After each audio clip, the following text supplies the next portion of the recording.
Do you generally tweet things that you don't mean?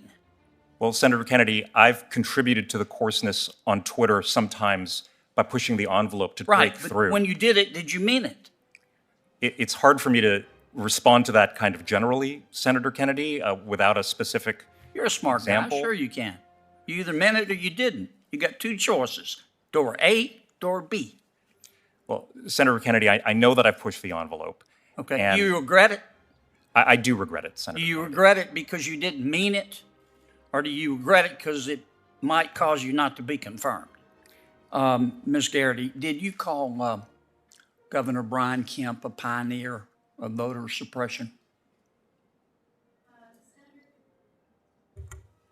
Senator Kennedy, I do not believe I have said that. Okay. You may want to check your records. Yes, sir. Okay. Mr. Ho.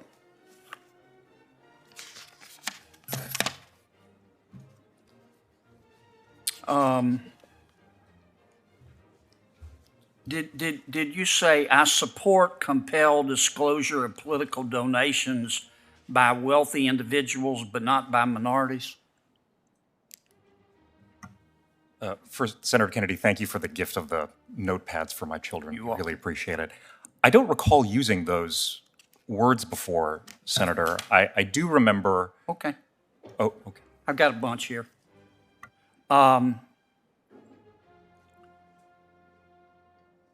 You've described yourself as a, quote, wild-eyed sort of leftist. Do I have that right? Senator, I think I was referring to a caricature of the way that I think other people may have described me, not how I would describe myself. And I want to assure you that I understand that the role of a judge is to set aside whatever personal views that person may have. I heard your testimony. Have you called Republicanism, well, strike that. Did you say, quote, Republicanism is an anti-democratic virus? No, Senator, I don't believe I've used those words. Okay, you're under oath now. Yes, Senator, I don't believe I've used those words.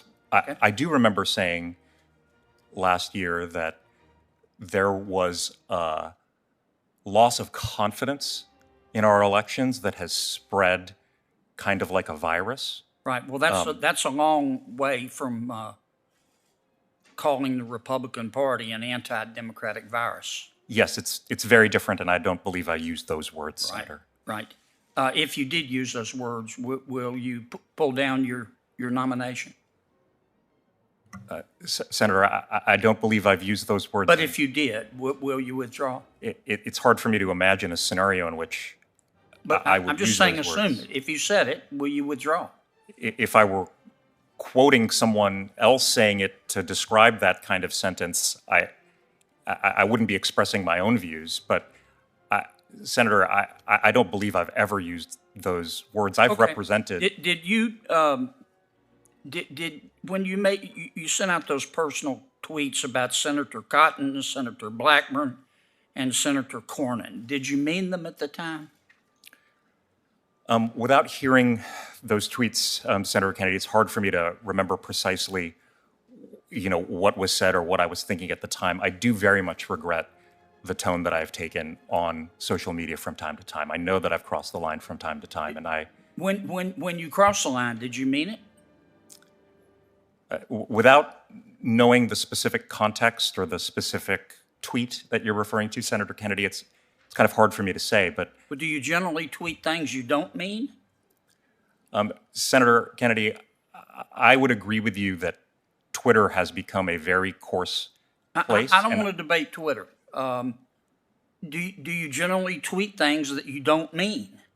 Well, Senator Kennedy, I've contributed to the coarseness on Twitter sometimes by pushing the envelope to break But through. when you did it, did you mean it?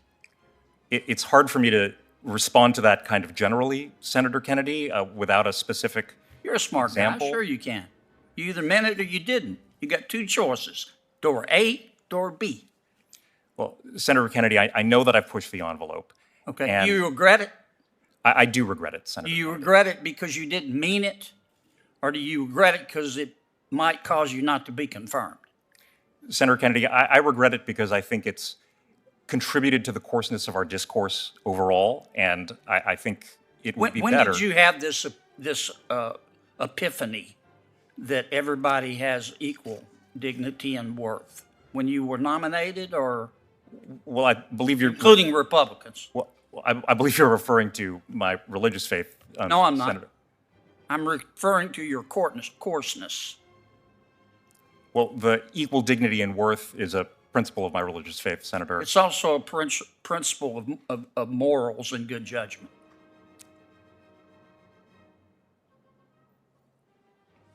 I'm over. Mr. Ho, you're a smart man, I can tell. But I think you're an angry man. And I really have great concerns about voting for you. We don't need federal judges who are angry. We need federal judges who are fair and can see both points of view. And you said these things. Thank you, Mr. Chairman. Next is Dale Ho, nominated for the Southern District of New York. Does anyone seek recognition to speak on this nomination? Freedom of speech is meaningless if you can't express yourself. And freedom of speech is meaningless if you can't say what you believe. And certainly the nominee has done that, and he has every right in the world to do it. But I think everybody knows in this room that the nominee is more of an advocate and an activist than an impartial arbiter. We had that a handful of times under the last administration, and we dealt with it. And sometimes it wasn't particularly easy. I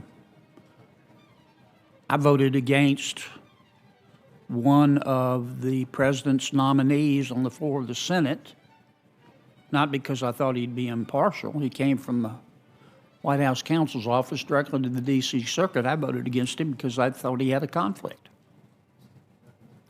I came damn close to having my office moved to Richmond, but I'd do it again.